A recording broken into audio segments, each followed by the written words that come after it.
کہ ربنا انزل علینا مائدۃ من السماء، اے اللہ دسترخوان اتار۔ اللہ نے اتارا، پھر بھی انکار کر دیا، کچھ ایمان لائے، کچھ نے انکار کر دیا۔ جنہوں نے انکار کیا تھا اللہ تعالیٰ نے کھڑے کھڑے ان کو خنزیر بنا دیا، شکل بھی بدل دی، نسل بھی بدل دی، انسانیت سے خنزیر تک پہنچا دیا۔ یہ کل یوم هو فی شأن، ہر وقت اللہ اپنی قدرت کا ظہور فرماتا رہتا ہے۔ حضور پاک صلی اللہ تعالی وسلم کی پشت مبارک لگی اود پہاڑ کے ساتھ، غار میں طلحہ رضی اللہ عنہ نے غال میں ڈالا تو آپ زخمی تھے، ایسے دراز ہوئے، جو ہی پشت نے پتھر کو چھوا اور پتھر کو پتہ چلا کہ یہ تو دو جہان کا سردار ہے، تو فوراً اتنا حصہ جو پشت سے لگا ہوا تھا وہ نرم تکیے میں تبدیل ہو گیا۔ سارا اود پہاڑ پتھر، سارا اود پہاڑ سخت، جتنا حصہ کمر مبارک سے لگا ہوا تھا وہ حصہ اللہ تعالیٰ نے تکیہ بنا دیا، پتھر کو نرم کیا۔ دوسری جگہ وہ سخت ہے، یہاں پہنچ کے وہ نرم ہے، جب چاہے جو چاہے کر دے۔ تبوک کے موقع پر پانی ختم ہو گیا، یہ حال ہو گیا کہ ایک صحابی نے اونٹ ذبح کیا، اس کی اوجھڑی کو نکالا، اس میں سے جو لید ہوتی ہے وہ نکال کر اس کو کپڑے میں ڈال کے نچوڑ کر اس میں سے جو گندا ناپاک پانی نکلا وہ پیا، اس حد تک نوبت پہنچ گئی۔ تو عمر رضی اللہ تعالیٰ عنہ، یا رسول اللہ دعا کر دیں، اب تو ہم مرتے ہیں بھوک کی پیاس کی شدت سے۔ تو آپ نے فرمایا کسی کے پاس کوئی پانی ہو تو لاؤ۔ تھوڑا سا پانی لایا گیا، آپ نے 5 انگلیوں کو اس میں ڈالا تو آپ کی انگلیوں کے کناروں سے پانی کے چشمے پھوٹ پڑے۔ تو یہ انگلیوں میں پانی کا کیا تصور ہے؟ تو ایک بحث چلتی ہے کہ مائے زمزم افضل ہے یا مائے جنت افضل، جنت کا پانی افضل ہے یا زمزم کا پانی افضل ہے۔ کچھ لوگ فرماتے ہیں کہ جنت کا پانی افضل ہے کہ اللہ کی تجلیات کا مرکز، کچھ لوگ فرماتے ہیں کہ زمزم کا پانی افضل ہے کہ اللہ کے نبی کو جب معراج پہ لے جایا گیا تو جنت کے پانی سے سینہ مبارک کو نہیں دھویا گیا بلکہ زمزم کے کنویں سے پانی لایا گیا اور اس سے دھویا گیا۔ یہ دونوں کے اپنے اپنے دلائل ہیں۔ بعض علماء نے ایک تیسری رائے دی ہے کہ دنیا کا سب سے افضل پانی وہ ہے جو اللہ کے نبی کی انگلیوں سے نکلا تھا، اس سے افضل پانی دنیا میں کوئی نہیں۔ اب یہاں سے پانی نکلنے کا کیا تصور ہے؟ آپ نے یوں فرمایا 5 انگلیوں سے چشمے پھوٹ پڑے، 30,000 کا لشکر تھا، سب نے اپنے اپنے مشکیزے بھر لیے، لوٹے بھر لیے، گلاس بھر لیے، اور پانی ہے کہ نکل رہا ہے۔ جو ہی اپنے ہاتھ اٹھایا تو سارا پانی ختم۔ تو میرے بھائیو، ان واقعات سے اللہ ایک ذہن دیتا ہے کہ اس جہان میں وہ ہوتا ہے جو اللہ چاہتا ہے۔ ہر شکل اللہ کے ارادے سے باقی ہے، ہر شکل اللہ کے ارادے سے فنا ہوتی ہے، ہر چیز کا وجود اللہ کے ارادے سے وجود میں آتا ہے اور ہر چیز اللہ کے ارادے سے فنا ہو جاتی ہے۔ پہاڑ کو سختی ملی ہے تو اللہ نے دی ہے، زمین بچھونا بنی ہے تو اللہ نے بنائی ہے، آسمان چھت بنا ہے تو اللہ نے بنایا ہے، اس کو بلندی ملی ہے تو اللہ نے دی ہے، زمین کو پستی ملی ہے تو اللہ نے دی ہے، پہاڑ گڑ گئے ہیں تو اللہ نے گاڑے ہیں، ہوائیں لطیف بن کے چلتی ہیں تو اللہ چلاتا ہے، وہ صبا بنتی ہے تو اللہ بناتا ہے، وہ سرسر بنتی ہے تو اللہ بناتا ہے، وہ نسیم بنتی ہے تو اللہ بناتا ہے، وہ عقیم بنتی ہے تو اللہ بناتا ہے۔ بادلوں میں ہوا بھر کے آئے تو اللہ بھرتا ہے، اور بادل برسنے لگے تو اللہ برساتا ہے، وہ گرجتے ہیں تو وَيُسَبِّحُ الرَّعْدُ بِحَمْدِهِ وَالْمَلَائِكَةُ مِنْ خِيفَتِهِ، اور وہ بجلیوں کو لاتا ہے اور سروں کے اوپر گرجدار آواز کے ساتھ وہ چمکتی بھی ہیں، وہ کڑکتی بھی ہیں، تو وہ بھی میرے اللہ کا اپنا بنایا ہوا نظام ہے۔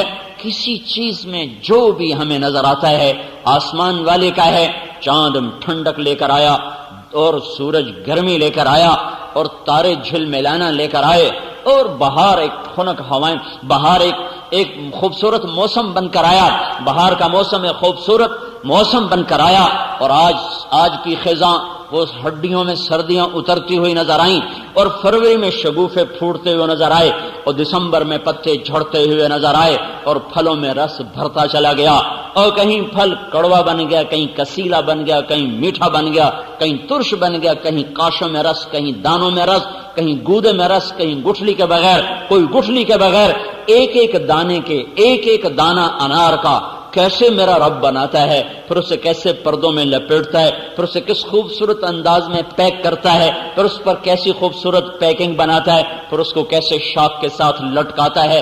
انار کے درخت کی لکڑی کڑوی ہوتی، بہت کڑوی، پتا بھی کڑوا، لکڑی بھی کڑوی، پانی پھیکا، زمین بے ذائقہ، گوبر ویسے ناپاک، کھاد ویسے ایک کیمیکل چیز۔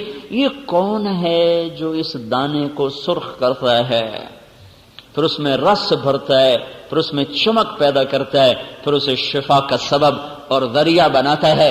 انار میں ذاتی تو سوجھ بوجھ کوئی نہیں ہے، جمادات ہوں، نباتات ہوں، حیوانات ہوں، نسقیکم من بین فرث و دم لبنا خالصا سائغا للشاربین۔ گائے نے چارہ کھایا، خشک یا تر یا سبز، یا بھوسا خشک یا چارہ سبز، اوپر پانی پیا، اور کچھ ونڈا کھایا، اندر جا کر ایک طرف خون بنا، ناپاک ہے، گوبر بنا، ناپاک ہے، خون سرخ ہے، گوبر پیلا ہے۔ نسقیکم من بین فرث و دم لبنا خالصا سائغا للشاربین۔ یہ کون ہے جو خون گوبر کے بیچ میں سے سفید رنگ کا ایک پانی اتارتا ہے، جس کو ہم دودھ کا نام دیتے ہیں؟ تھنوں پہ ہاتھ ڈالو تو ایسے چشموں کی طرح وہ نکلنا شروع ہو جاتا ہے، زندگیوں سے نکل جائے تو انسان بیماریوں کا شکار ہو جائیں، خود بنانا چاہیں تو ایک قطرہ نہ بنا سکیں، اور وہ دینے پر آیا تو ایک بے زبان جانور کے تھنوں سے اتار دیا، پیو، اور اس کے اندر سے عقل کو ختم کر دیا۔ اگر بھینس میں عقل ہوتی تو جتنی طاقت دی ہے ہمیں قریب نہ پھٹکنے دیتی۔ یہ کون ہے جو صبح صبح اٹھنے سے پہلے ہی ہر گھر میں دودھ پہنچا ہوا ہے، ہر گھر میں دودھ کے نالے بہ رہے ہیں؟ دنیا کا تیسرے نمبر کا ملک ہے پاکستان، دودھ میں تیسرے نمبر کا ملک ہے، لیکن چونکہ بدیانتی کا ایک کینسر ہے جو سارے ملک میں پھیلا ہوا ہے، اس لیے وہ ہر چیز برباد ہو گئی۔ تیسرے نمبر پر پروڈکشن ہے دودھ کی ساری دنیا میں پاکستان کی۔ پھر تو میرے بھائیو، یہ اللہ اپنی ان ساری آیات سے، نشانیوں سے ہمیں بتاتا ہے کہ اس کائنات کا حقیقی مالک اللہ ہے، اس کائنات میں اصل شہنشاہی اللہ کی ہے۔ اس کا اس کائنات کے انسانوں کے بارے میں ایک اٹل قانون ہے جو نہیں بدلتا۔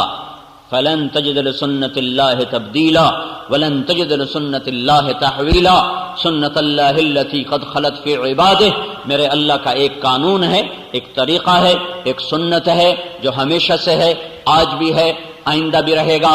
جب لوگ فرمان بردار ہوتے ہیں اللہ زمین آسمان کی گردش ان کے حق میں کر دیتا ہے، جب لوگ نافرمان ہوتے ہیں اللہ تعالیٰ زمین آسمان کے تیور بدل دیتا ہے، اور بلائیں منہ کھول لیتی ہیں، آفات جھپٹ پڑتی ہیں، اور موت حملہ آور ہوتی ہے، اور مصیبتیں حملہ آور ہوتی ہیں، بیماریاں حملہ آور ہوتی ہیں، آپس میں جنگ و جدال کے منظر قائم ہو جاتے ہیں، محبتیں روٹھ جاتی ہیں، نفرتوں کی آگ بھڑکنے لگتی ہے، کبھی قحط پکڑتا ہے، کبھی ظالم بادشاہ آتے ہیں، کبھی بددیانت حکومتیں آتی ہیں، اور کبھی ظلم و ستم کے بازار گرم ہو جاتے ہیں، کبھی آپس کی لڑائیوں سے، کبھی آسمان کی آفتوں سے، کبھی زمین کے زلزلوں سے، کبھی پتھر کی بارش سے، کبھی ہواؤں کے جھونکوں سے، کبھی آسمان کے پانی سے، کبھی زمین کے پانی سے، کبھی فرشتے کی چیخ سے۔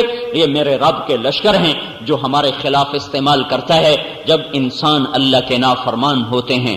اس وقت ساری دنیا کی انسانیت تباہی کے دہانے پر پہنچ چکی ہے، ساری دنیا ایک ایسی کشتی پر سوار ہے جس کے پیندے میں 100 چھید ہو چکے ہیں۔ یہ وہ مسافر ہیں جن کی کشتی کا ایک ایک تختہ ٹوٹ چکا ہے، اور یہ کشتی ڈوبنے پر ہے، اس کے بعد باندھ پھٹ چکے، اس کے پیندے میں سوراخ ہو چکے، اس کے ناخدا بے بس ہو چکے ہیں۔ اس وقت اللہ تعالیٰ اپنی کھلی نشانیوں کے ساتھ اپنے بندوں کو سمجھا بھی رہا ہے، بتا بھی رہا ہے۔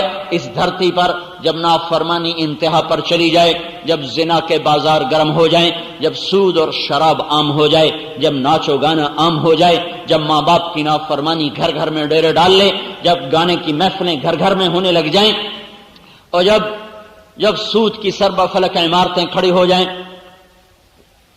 اور جب علماء کے قدم بادشاہوں کی طرف اٹھنے لگ جائیں، انہیں اللہ کی طرف قدم بڑھنے کے بجائے ان کے قدم بادشاہوں کی طرف اٹھنے لگیں، اور جب تاجر اور مالدار لوگ زکوٰۃ دینے سے منکر ہو جائیں، انکار کر دیں، جب سارا بازار بددیانتی کی بھیڑ چڑھ جائے، جب سارے بازار کا ترازو ٹیڑھا ہو جائے، لیتے ہوئے اور پیمانہ، دیتے ہوئے اور پیمانہ، جب ہر آدمی وعدے سے پھرنے والا بن جائے، اوروں کے پیسے۔ ایک دفعہ آپ مسجد میں تشریف فرما ہیں تو آپ نے ایسے سر پہ ہاتھ مارا، فرمایا ما انزل التشدید۔ جدھر جنازے پڑے جاتے تھے وہاں آپ بیٹھے تھے، صحابہ کا ایک مجمع بیٹھا تھا، آپ نے کہا اوف اوف اوف، کتنا سخت حکم آیا ہے، کتنا سخت حکم آیا ہے، لیکن کسی کو جرأت نہ ہوئی پوچھنے کی کہ کیا حکم آیا ہے۔ ایک دن گزر گیا تو عبداللہ رضی اللہ تعالیٰ نے عرض کرنے لگے، یا رسول اللہ کیا سخت حکم آیا ہے؟ تو آپ نے فرمایا جو کسی کے پیسے کھا کے شہید ہو کے بھی مرا تو اللہ تعالیٰ کے ہاں اس کی بخشش کوئی نہ ہوگی، اس کا شہید ہونا بھی اسے سرخرو نہ کر سکے گا، اٹھے گا، اس کی قضا رنگین ہوگی اپنے خون سے، لیکن وہ اللہ کے ہاں مردود ہوگا کہ اس نے لوگوں کا مال کھا لیا، اس نے لوگوں کا پیسہ ہڑپ کر لیا۔ جو سارا بازار اسی طرز پہ آ چکا ہے، ہر دوسرا آدمی وعدے سے پھر رہا ہے اور رقموں کی رقمیں ڈبو رہا ہے، گھروں میں ماتم کی صفیں بچھی ہوئی ہیں۔ جب یہ ہوتا ہے تو پھر اس وقت ساری انسانیت ہچکولوں میں آ جاتی ہے اور اللہ تعالیٰ کے غیظ و غضب کے دروازے کھلنا شروع ہو جاتے ہیں، سفینے ڈوبتے ہیں، ناخدا بے بس ہو جاتے ہیں۔ نوح علیہ السلام کی قوم میں یہی کچھ تھا، صرف کفر نہیں تھا، کفر کے ساتھ ہی یہ کچھ بھی تھا، اور وہ ایسے دلیر تھے کہ نوح علیہ السلام سے کہتے تھے یا نوح قد جادلتنا فاکثرت جدالنا فأتنا بما تعدنا ان كنت من الصادقین، کیا ہمیں تنگ کرتے رہتے ہو، فضول باتیں سناتے رہتے ہو، لاؤ تیرے رب کا عذاب کہاں ہے؟ کإنما یاتیکم بہ اللہ ان شاء وما انتم بمعجزین، جب آئے گا تو تم دیکھ لو گے، پھر نہ تم کچھ کر سکو گے نہ میں کچھ کر سکوں گا۔ پھر وہ آیا ففتحنا ابواب السماء بماء منہمر وفجرنا الارض عیونا فالتقى الماء على امر قد قدر وحملناه على ذات الواح ودسر تجری باعیننا جزاء لمن کان قد غفر۔ یہ جزا ہے، یہی جزا ہے جو اللہ تعالیٰ کی نافرمانیاں کرتا ہے ان کے ساتھ یہی ہوتا ہے۔ آسمان برسنے لگا، زمین پھٹ پڑی، رواں پانی بن گیا، اور ساری نسل کو اپنی آنکھوں کے سامنے ڈوبتا ہوا دیکھا، نہ چھوٹے بچے نہ بڑے بچے۔ ایک تفسیر جمل ہے، اس میں ایک واقعہ پڑا، 3 آدمی غار میں گھس گئے، اوپر سے پتھر رکھ لیا کہ اندر تو کوئی نہیں آئے گا، اب تو پانی نہیں آئے گا، ہم تو بچ جائیں گے۔ اللہ اوپر پانی چڑھا دیتا تو وہ اندر ہی گھٹ کے مر جاتے، پر میرے اللہ نے کیا کیا، پانی نہیں اندر بھیجا، ان کو پیشاب لگا دیا۔ تینوں کو اتنا زور کا پیشاب آیا، پیشاب کرنے بیٹھے، پیشاب چلتا چلتا چلتا چلتا اتنا بہا کہ انہی سے، ان کے ہی پیشاب سے سارا غار بھر گیا، اور اپنے پیشاب میں ڈوب کے اللہ تعالیٰ نے ان کو موت کے گھاٹ اتار دیا۔ سنت اللہ التی قد خلت فی عبادہ، یہی میرے اللہ کی سنت ہے، یہی میرے اللہ کا طریقہ ہے۔ جب قومیں باغی ہوتی ہیں تو اللہ کے عذاب کے در کھلتے ہیں، سفینے ڈوبتے ہیں، ہم اس کشتی پہ سوار ہیں جس کا پیندہ ٹوٹ چکا ہے، یہ پھٹے برابر نہ کیے گئے تو نہ کوئی نیک بچے گا نہ کوئی بد بچے گا، ہر ایک دنیا میں پکڑ میں آئے گا۔ اللہ تعالیٰ نے پہلی قوموں کے واقعات اسی لیے سنائے ہیں۔ ہود علیہ السلام کی قوم نے نعرہ لگایا، من اشد منا قوہ، کوئی ہم سے طاقتور ہے تو ہمیں دکھاؤ، جس سے ہمیں ڈراتے ہو کوئی ہم سے طاقتور ہو تو ہمیں بتاؤ، جس سے ہم ڈریں کوئی نہیں ہم سے زیادہ طاقتور۔ میرے اللہ کا جواب آیا، اولم یروا ان اللہ الذی خلقهم هو اشد منهم قوة وكانوا بآیاتنا یجحدون فارسلنا علیہم ریحا صرصرا فی ایام نحسات لنذیقهم عذاب الخزي فی الحیاة الدنیا والعذاب الآخرة اخزى وهم لا ينصرون۔ وہ کہنے لگے کہاں ہے، کون ہے، کس سے ڈراتے ہو، ہم تو ایٹمی طاقت ہیں، ہمیں کوئی مار سکتا ہے، ہم تو ایٹم بم بنانے والے ہیں، ہم پہ کوئی غالب آ سکتا ہے۔ ہر دور میں انسان پاگل یہی کرتا چلا آیا، جب اس کے ہاتھ میں طاقت آتی ہے وہ کہتا ہے میں ہی خدا ہوں۔ آج ایٹمی طاقتیں جو خدائی کے دعوے کر رہی ہیں، یہ آج کی کہانی نہیں، پرانی کہانی ہے، اور یہ ٹوٹیں گے، یہ بھی کوئی نئی کہانی نہیں ہے، یہ بھی پرانی ہی داستان ہے. جیسے ہر زمانے کے فرعونوں کو اللہ نے پکڑا، ان فرعونوں کے پکڑے جانے کا وقت آ چکا ہے. جیسے ہر زمانے کی ایٹمی طاقتیں جب وہ اللہ کو انہوں نے للکارا اور اللہ تعالیٰ نے پھر ان کو کھلی آنکھوں سے لوگوں کے سامنے عبرت کا نشان بنایا، یہ آج بھی ہوگا اور ہونے کا وقت آ چکا ہے. جب اللہ تعالیٰ کی مہلت کا دروازہ بند ہوتا ہے پھر بساط بس لپٹنا ہوتی ہے، پھر اس کے بعد دیر کوئی نہیں ہوتی. سارے گھر میں، سارے کمروں میں تانے بانے مکڑی نے بن دیے، ادھر جالا ادھر جالا، ادھر جالا ادھر جالا. صرف یوں ایک جھاڑو اٹھا کر صاف کرنے کی دیر ہے. ایک جھاڑو ادھر پھرے گا، ایک ادھر پھرے گا، چھت صاف ہو جائے گی، نہ مکڑیاں رہیں گی نہ جالے رہیں گے. دیر اتنی ہے کہ ایک جھاڑو پھیر دیا جائے. وہ جھاڑو پھرنے کا وقت آ چکا ہے. یہ بے حیا معاشرہ ہے، اس کے زندہ رہنے کی کوئی آس نہیں ہے. جیسے لا علاج مریض کو ہسپتال میں لے جاتے ہیں تو ڈاکٹر کہتے ہیں لا علاج ہے، بس آپ اس کو گھر لے جائیں، جو اس کے زندگی کے دن ہیں وہ گن لے، اس کو اس کے گھر والوں سے ملا دو، بس یہ مرنے کے قریب ہے. جب معاشرہ بے حیا ہو جاتا ہے تو اس کا ایک علاج ہے کہ وہ توبہ کریں، وہ توبہ کریں اور وہ اللہ کے سامنے جھک جائیں.